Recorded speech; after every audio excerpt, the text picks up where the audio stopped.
We've got another bit of Tektronix equipment on the bench here.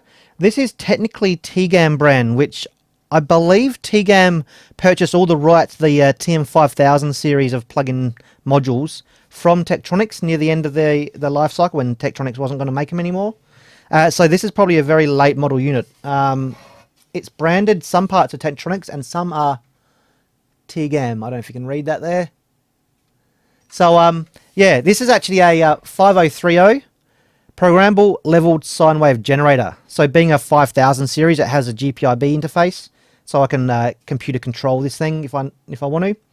But basically what it's used for is it puts out, as the name suggests, a leveled sine wave, and it allows you to calibrate the inputs of your scopes and you know, function generators and whatnot. Anything you need, like a perfectly level, known reference sine wave. Got the leveling head here. These are actually kind of rare. I'm lucky to have got them both, because often when these are liquidated or you know, the scrapping companies, you know, buy up all the old lab gear from a company, the cables get thrown in a pile, the equipment gets thrown in a pile and then sold off, and people are like, oh, like this gets sold off one way and then this is like left over or gets thrown away with all the cables, and these end up rather rare and consequently quite expensive. So I managed to get the set for a pretty good price off Yahoo Auctions, where I buy most of my gear, because it seemed like not many people knew what this thing was, or I was just lucky and got it for a very, very good price. It's good for 500 megahertz. There is another model, a 5050. This is the 5030. The 5050 is good for a gigahertz, which I would love to get my hands on. So if anyone wants to sell one to me, a 5050, SG5050 with the leveling head, yeah, I'll take it for a reasonable price. They're quite rare, because in their day they would have been very, very expensive, and generally these are only used by calibration houses and whatnot. But yeah, I want to get this thing working, because I have a number of TDS 500, TDS 600 and TDS 700 series scopes that I want to calibrate, and some function generators and whatnot. So yeah, the idea is to get this thing working and use it as much as I can for those scopes, and yeah, get things all shiny and calibrated. So it looks like we got a few circuit boards inside. There's an access hole here, which could be for a oven controlled crystal oscillator, and yeah, whatnot. So let's see what we can find if we quickly have a look inside. Get that one open. That looks a little bit power supply-ish. Heat sinks, and looks like regulators there. They're tip 21Cs. They might be like pass transistors or something. Yeah, a whole bunch of them there. On the other side, we have got... what do we got? I'm seeing some chips in sockets. Yep. This looks like probably the main processor board. Some UV EPROMs there, 2 of them. Too bad the stickers have fallen off. I don't know if they're going to be inside the unit, but that would have told me version numbers and whatnot. I can find part numbers in the manual, hopefully, but yeah, I'll definitely be taking a copy of those. 2 Dallas NVRAMs, non-volatile SRAMs. They're going to be a problem if I leave them for too much longer. What's that? Looks like the date code might be 33rd week of 1997, so that's 25 years old.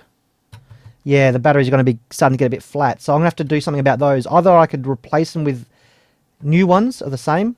They do make some models of these modules still, and you can get them off DigiKey and Mouser, or I could replace them with something else. So I do have this, which I'm currently prototyping, which should be a direct drop-in replacement for certain models of these. There's different models with different capacities and stuff.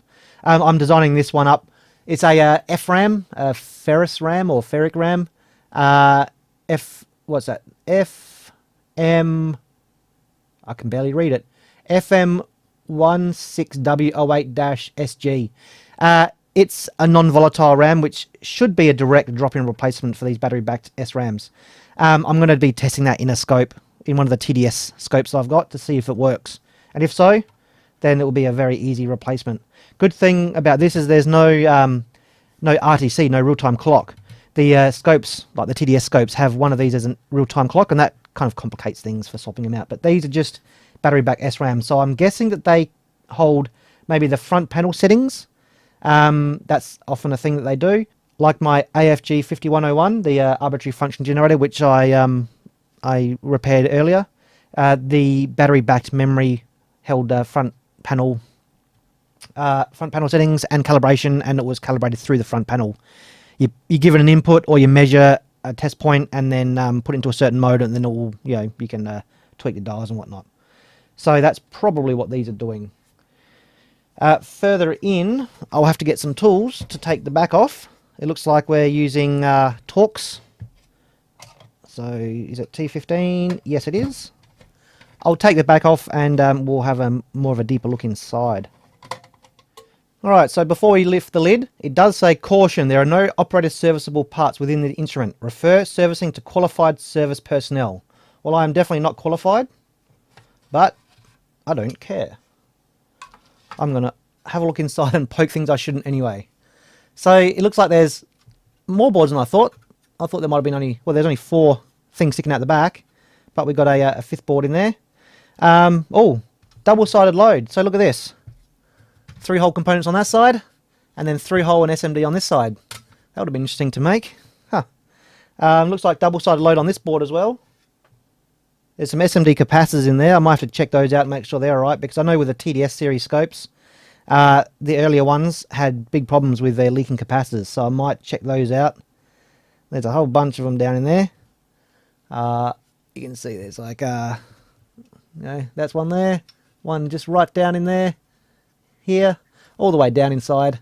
That is actually a oven control crystal oscillator. It is a ISO 10 brand, 10 megahertz, as to be expected. That's just a general sort of common frequency. I'm just looking down here. What's this? Some connectors which aren't populated. TRR and XR. So like, what's that? Trigger. And then external reference. Trigger reference, external reference. Maybe you could have a... you could use an external, like a rubidium oscillator or something, plugged into there, rather than this if you wanted to. Yeah, I might have to have a look at the manual. I should look at the manual.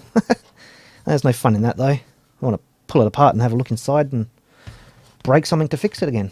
So it looks like the top should come off, and then we can access the board. So I'll do that, and we'll start pulling boards out.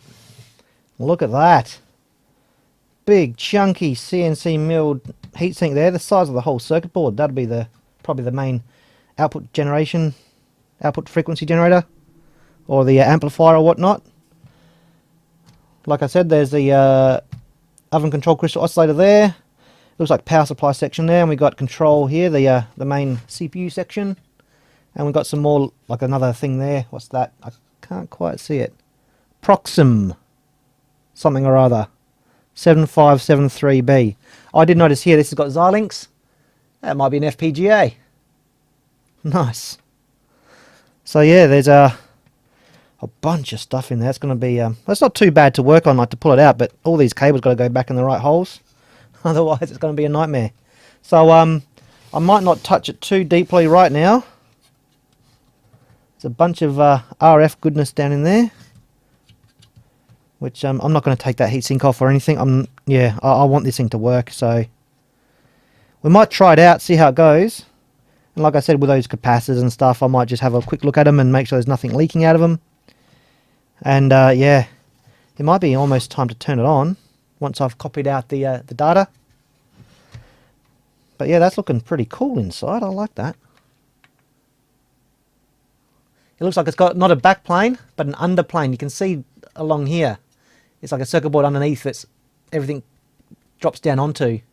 So back plane usually is on the back. That's why it's called a back plane. I guess this is a under plane. Whereas the that AFG5101, the arbitrary function generator, which I worked on earlier, it had a front plane because everything plugged into the front from the back. So yeah, it's all just different construction methods, I guess, whatever they felt like at the time. Yeah, so the next thing to look at, of course, is this one.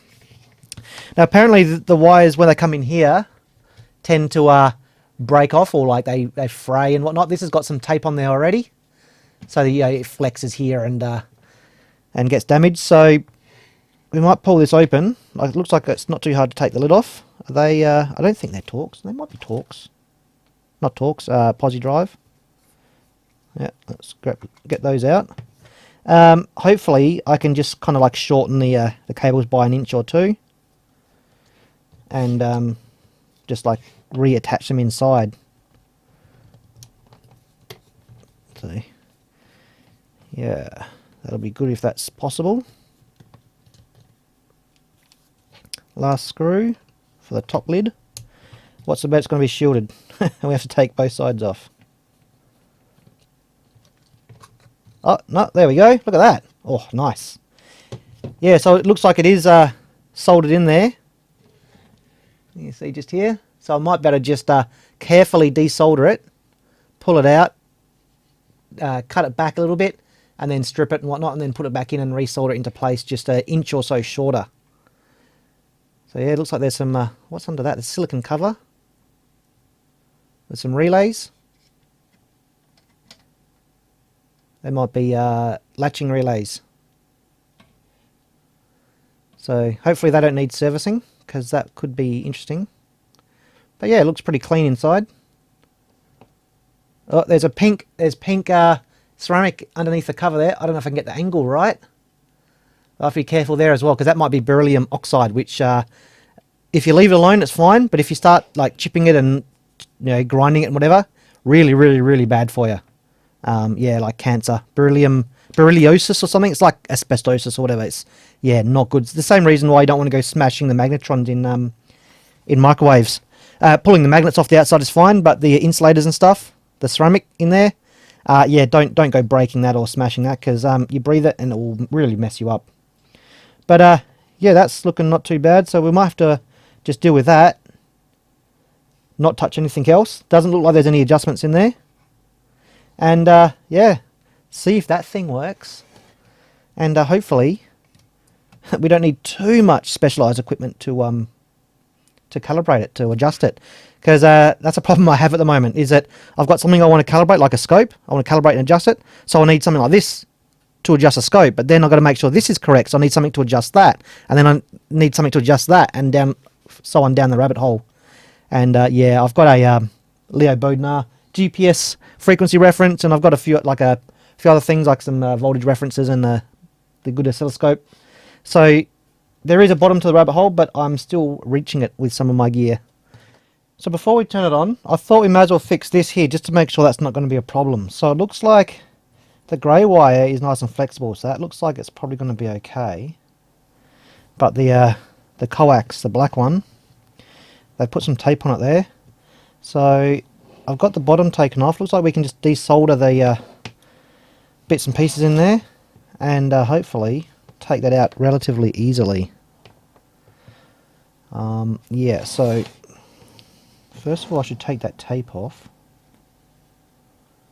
Some sort of fabric-y sort of tape, which no doubt is going to leave glue everywhere.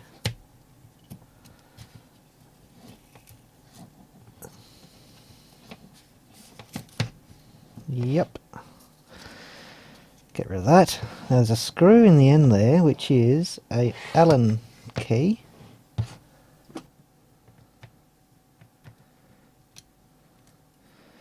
Alright.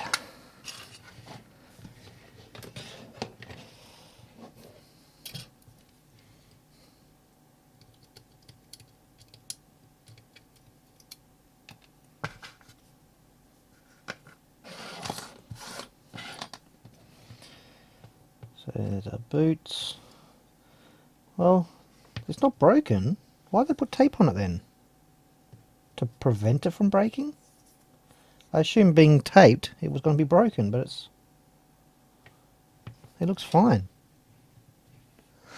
Okay. Well, I'll just clean it up and then put it back together. I was expecting to see a big old frayed bit of cable there. Alright, yeah, I'll be back once it's back together. Alright, so we got it hooked up to the scope. This is only a 100 megahertz scope, but that's fine. We'll see what happens, see how high we can get before this thing freaks out. At the moment we're set to 10 megahertz and the amplitude is 5.5 volts, the maximum voltage output of this unit. So let's see what happens when we turn the output on. That's telling us 10 megahertz at 5.5 volts. Yep, perfect. So let's go up a bit. 50 megahertz. We'll adjust that. Yep, about the same, 50 megahertz, just under 5.5 volts there. Let's go up a bit more. Okay, that's the maximum of this. I don't know if you can see that on the screen. It gets a bit smaller as, I mean, the frequency is going up, of course, but the amplitude is getting smaller, noticeably around 100 megahertz. That's because we're hitting the negative 3 dB point of this scope, and yeah, you're going to see the voltage drop off there as it hits its limits. So 100, 110, 20, 30, yeah, it's definitely getting smaller now. That's reading 4 volts when this is putting out 5.5, but we're still seeing a trace. If this was a square wave, it would be rounding off like crazy, looking like a sine wave. So that there, I can't actually bring that any wider. The time base is maxed out. Ah, we got an error. Error 350. Okay. What happens if we go up? I just heard it change range then. If I turn that back on, this is not going to show anything at 350 megahertz, that's for sure. If we come back down,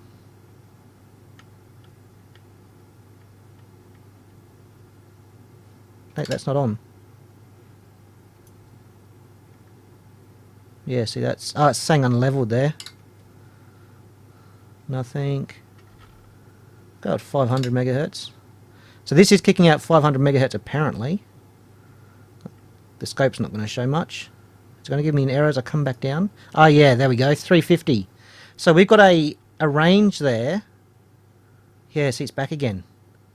Between 150 and, what was that? About 300 or so. So it looks like we have a problem. Oh, you can just see the sine wave on there at 350 megahertz. Oh, it's so crap.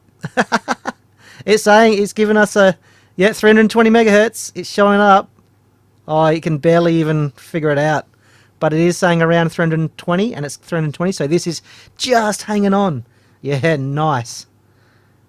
But if we come down, there we go. Yeah, 300 megahertz. So it seems like there's two limits that, where if we're between, it's freaking out. That's from 150 to 300 megahertz. So it must have a low range, mid range, and a high range on the frequency output. So, I might have another look. I might check the wires inside this grey one just to make sure that they're all good. It's easy to pull the cover off. So let's pull this open and we'll continuity test all the wires from the plug, the limo plug here, all the way into the PCB of this leveling head. Alright, so I've got the plug disassembled here. You just take the back collar off and it all just falls apart. Top is taken off of there, and I've got my leads going to the meter. So let's quickly check these, just as a sanity check, to make sure we're not going to chase our tail in by disassembling the rest of the unit. Okay, brown white is good, red white is good, black white is good, yellow white is good. We've got the clear one there. I think that's the sense. There's two clear ones on here. Yep, that's good. And the other clear one will be actually the ground, which is there. Alright, back into the unit. Educated guess time, I think.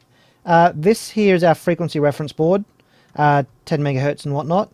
That's working because I did actually tweak that sneakily off camera, and I've tweaked that to pretty close to accurate on the against the Leo Bodnar GPS frequency reference. So that is working. This is our output board, and looks like some power supply stuff maybe. This appears to be working too, because we're getting output in certain ranges. There's also the board back here, which has got all of our CPU and stuff on it. That's obviously working because the unit responds and it changes settings and all that, which leaves these two boards here. This one's got a bunch of logic at the back. There is a relay at the front there. It appears to be a relay. And then this one here has a relay and some other stuff, and whatever's under this heatsink. So I'm thinking probably one of these two boards. If we, well, actually, yeah, one of these two boards, or maybe this one if it's becoming unleveled.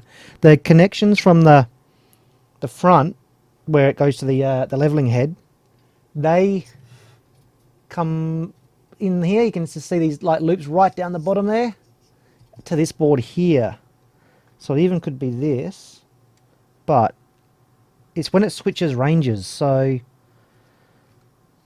there are some cables. Where are they going? Around back to here from the front panel as well. Alright, I've undone all the screws for that heatsink. It looks like we've got little circular can kind of relays here and possibly 3 here, or metal cans of some sort. I've undone all these screws. Oh, I don't know what the go is there. Ah, there we go. I don't want to force it too much. There we go. Oh, look at that. Yeah. Oh yeah, it's got little heatsink pads in there. That's what was sticking it down. That's fine. So I'm going to put that face down somewhere so I don't get dust inside. And there we go. Look at that. RF Black Magic. Don't know what the hell is going on in there. But yeah, you can see all the SMD capacitors, and on the other side SMD capacitors. So I'm just suspect about the relays, because I can hear the relays switching, but if one of them is bad, then it's not going to let the signal through and we're going to get unleveling happening. So looks like I'm assuming that they were relays, but I'm not sure. They could be anything. These definitely are, because they got the little schematic on the top. Or if I can, there we go. If that's going to focus there, you already see the little schematic. So I want to test those. I'll find out the pinout and give them a test. Yeah, if the pinout is indicated exactly by the top, that shouldn't be too hard. These I'll check the part numbers and see what they are. They might be filter networks. They could be anything, because it seems like these are going across sections in the layout here. It's one from there to there, one from there to there, one from there to there. But yeah, I'll give those a test and just double check that they're working, and I'll check out what these are. Alright, as I thought, these are actually filter networks, low pass and high pass and whatever. The only 2 relays on this board are these 2 here, and it turns out they're for the attenuator, for the output level. So they test fine as well anyway, so that's not what we're actually looking for. So that one is probably okay. So the next step is to check out this one and see what this one here is. See if that's a relay or not.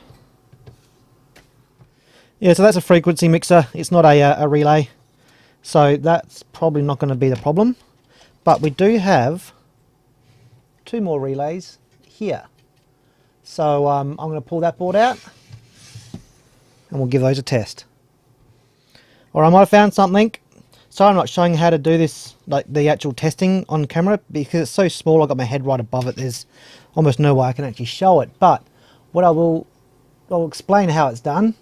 So on the cans, it's got the diagram there. Hopefully that's focusing. If I get the everything right there. So hopefully that's focusing there. And then if you flip it over, then we can see the footprints. So in this case, because of the transistors and that, the way it's switching, you can see this one just here. I'll get something pointy. That'll do. This one here is an inductor.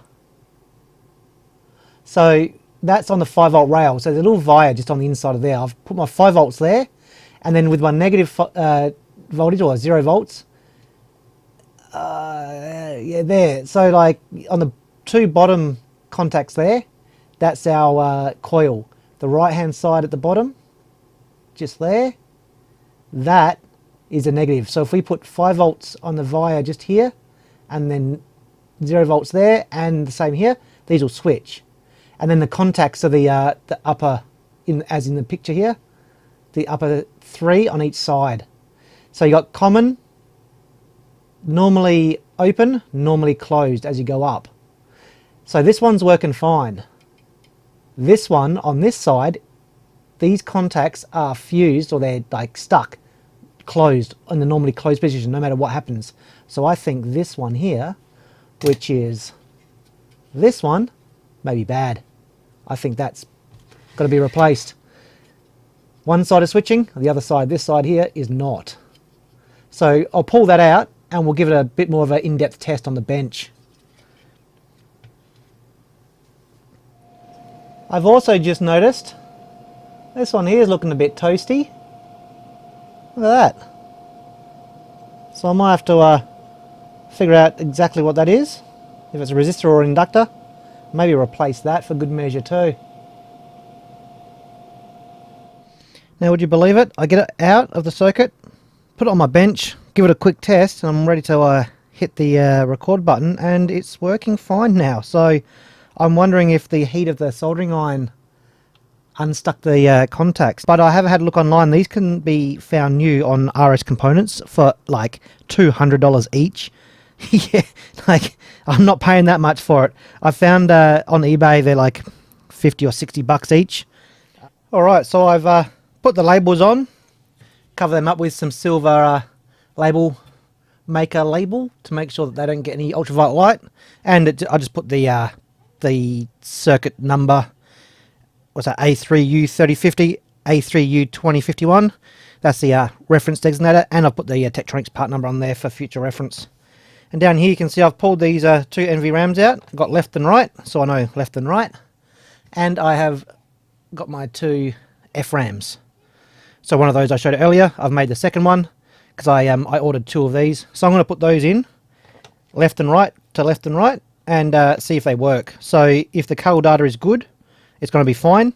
And also I can test it by making some presets, because these hold up to 20 presets. So if you're calibrating a range or like a run of oscilloscopes, you can set all your preset frequencies that you need to calibrate to, and then just go through and press the button next 1, 2, 3, 4, 5, and it sets all up the voltages and frequencies for you to make it easier. So you can have 20 of those presets. So they will go in 1 and 2, just like that. Beautiful. And that means if they're working, I don't have to worry about the batteries in here anymore. So I've copied these two out, and I've copied these. I'll make them available in the links down below. I'll put them up on the Tektronix wiki. These two will be useful if yours go bad. These not so much, but they might get you out of a sticky situation. They hold the calibration, which is only specific to this unit. So basically, it says in the manual, if you lose the data, just recal the unit and re-enter your setup presets, and then you're good again. So yeah, there's not really much need for these to go between units, because all the firmware is in those two. Anyway, I'm going to put that back in and move on to the next thing. Alright, we've got it all back together. Got it next to my big boy scope, my TDS 784D, 1 GHz, 4 gigasamples a second. I do have one step up from this. I've got the TDS 794D sitting over there, 2 GHz, but it's a bit sensitive on the inputs, so this one's just a bit more straightforward and easy to use. I ended up replacing those relays in here. The one that was faulty, I was a little bit here and there because I wasn't sure if it was going to cost too much. So I ended up finding a set of 5 of the relays on eBay, new old stock, even with the legs still intact, for about $36 American. So I snapped them up and yeah, grabbed them. So these are Teledyne, what is it, 712-6. Hopefully that's going to focus sometime soon. And yeah, just got 5 of them. So what I've done is I've replaced all 4 in the unit.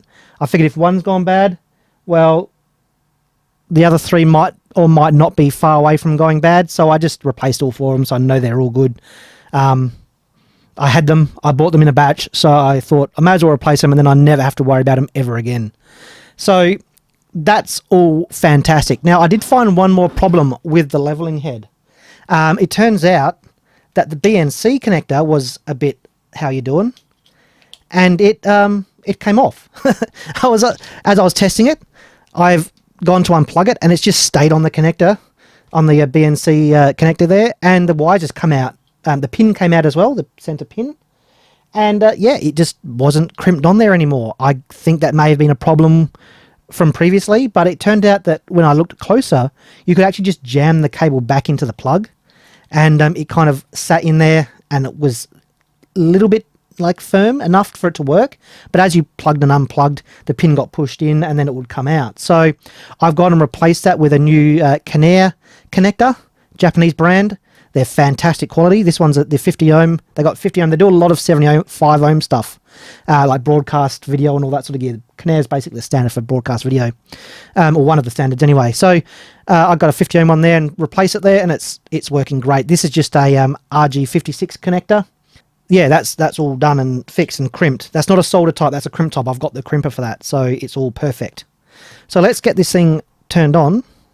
And this one here too. I should have done that because it takes a little while to boot up, but let's get it all hooked up and see if we get a signal all the way through.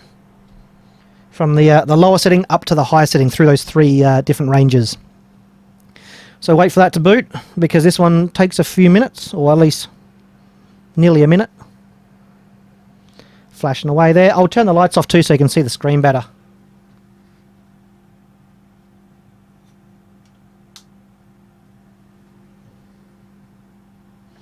All the options, fantastic. Fully upgraded. I've got the TV trigger option sitting down there. I've got to play with the NVRAMs in this before I put it back in. But yeah, fully optioned out. Fantastic piece of equipment, this one. Just a bit deep. I need a bigger shelf to put it on. So let's see what we've got. So we've got it hooked up, plugged in, 10 megahertz, and the amplitude is 5.5 volts, so maximum amplitude. Hit the on button, and straight up we've got 10 megahertz, 5.68 volts. So it's a little bit high, 5.5 to 5.68. So yeah, I still have to run through a second calibration on this. I've run it through once, but I'll do another calibration just to make sure, adjustment and calibration to make sure it's 100%.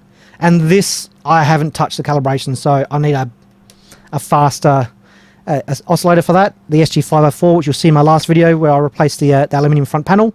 Once that's working, that will be used to calibrate this one. But this one is good for up to 550 megahertz. So let's wind it up and see what happens. So let's go up to, there's 50 megahertz. What do you got? 50 megahertz, 5.6 volts. It's pretty close. 150 megahertz, let's get that back where it should be. And we got 150 megahertz, 5.7 volts. We're into the second range, the mid-range, where we're having problems, and we're looking good. Let's go back down again. Click back down there. 160. About 150, 160 is where it switches, and it's fine, gone up and down. That mess you see on the screen, that's just to do with the digital sampling. That's not this thing, that's just the scope catching up with the waveform. Okay, we got 290, 300 megahertz. We're into the top range, so right there, 300 megahertz. We can switch in and out all day, and it's fantastic. Not a problem at all. And we go right up to 550 megahertz, and we got 550 megahertz at 5 volts there. So, yep. One of these needs a little bit of a tweak, but we are within the ballpark. We're fine. That's fantastic. So, two enthusiastic thumbs up, couple of relays, a BNC, and a little bit of a spit polish, and we're done. So that is it. All finished. No other upgrades to do on this SG5030. There's nothing to upgrade. No optional boards or anything for me to install. So this is done. Once I give it a bit of a tweak, a bit of a adjustment, it's ready to start calibrating. So I am happy. And that's it for this video. So I hope you find that informative, somewhat interesting, and yeah, stick around. We'll have more videos for you in the future. We'll see you in the next one.